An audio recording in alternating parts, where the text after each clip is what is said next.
Production.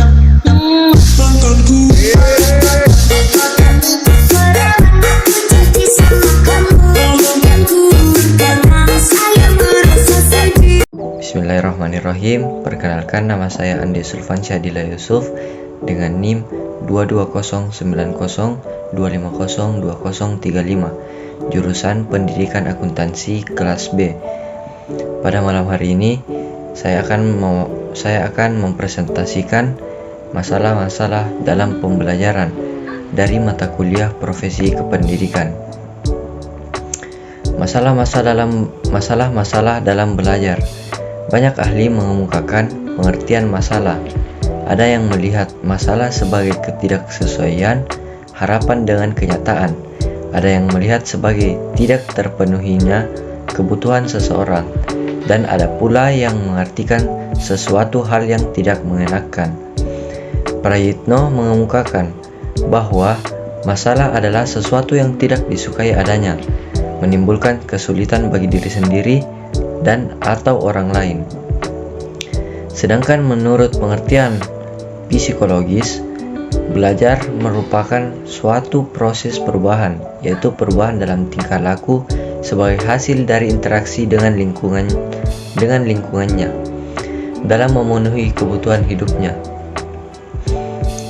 Pengertian belajar dapat didefinisikan: belajar merupakan suatu proses yang dilakukan individu untuk memperoleh suatu perubahan tingkah laku yang baru secara keseluruhan sebagai hasil pengalaman individu itu sendiri dalam lingkungannya.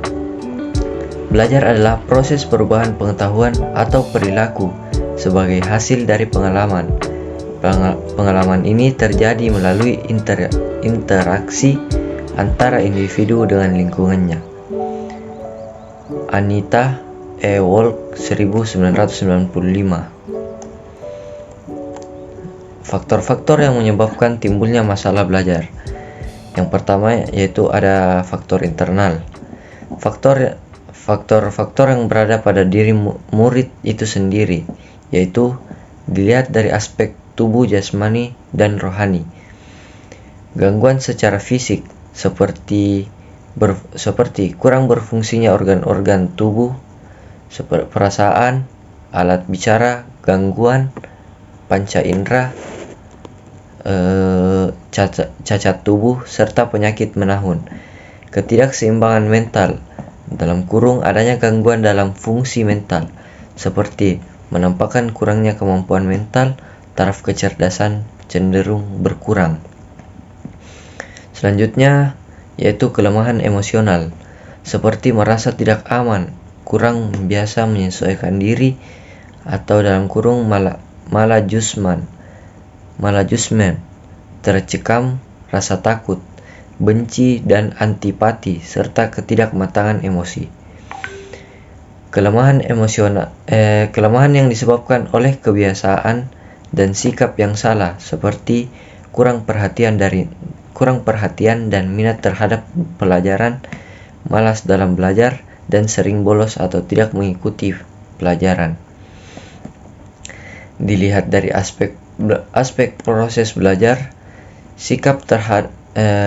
yang pertama itu sikap terhadap belajar, rasa percaya diri siswa, inteligensi dan keberhasilan belajar, kebiasaan siswa,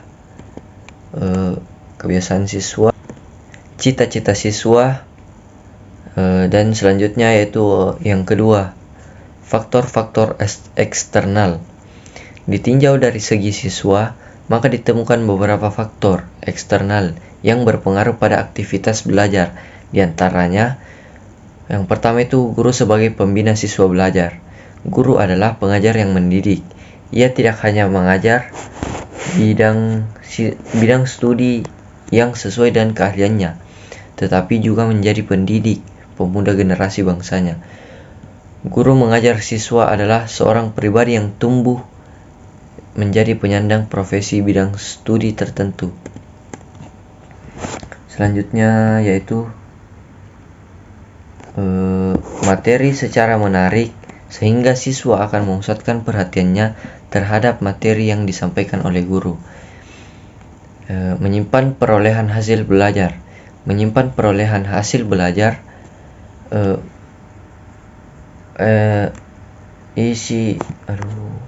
Selanjutnya yaitu menyimpan perolehan hasil belajar. Menyimpan perolehan hasil belajar merupakan kemampuan menyimpan isi pesan dan cara perolehan pesan. Kemampuan tersebut dapat berlangsung dalam jangka waktu yang pendek maupun dalam jangka waktu yang panjang. Proses belajar terdiri dari proses pemasukan, pengolahan kembali, dan penggunaan kembali.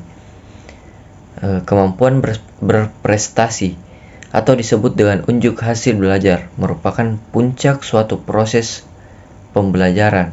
Pada tahap ini, siswa membuktikan hasil belajar yang telah lama ia lakukan.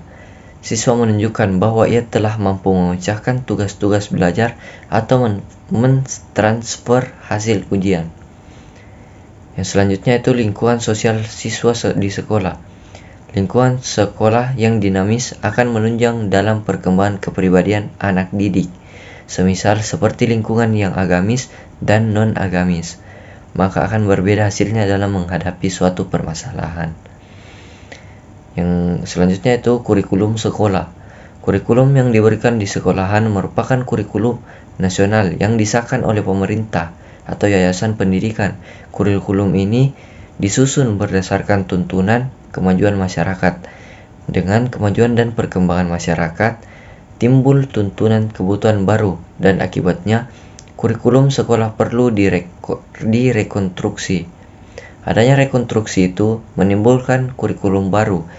Perubahan kurikulum sekolahan menimbulkan masalah seperti tujuan yang akan dicapai mungkin akan berubah, isi pendidikan akan berubah, kegiatan belajar mengajar berubah secara evaluasi berubah. Itulah tadi presentasi dari saya. Apabila ada salah mohon dimaafkan. Saya akhiri dengan mengucapkan wabillahi taufiq wal hidayah. Wassalamualaikum warahmatullahi wabarakatuh.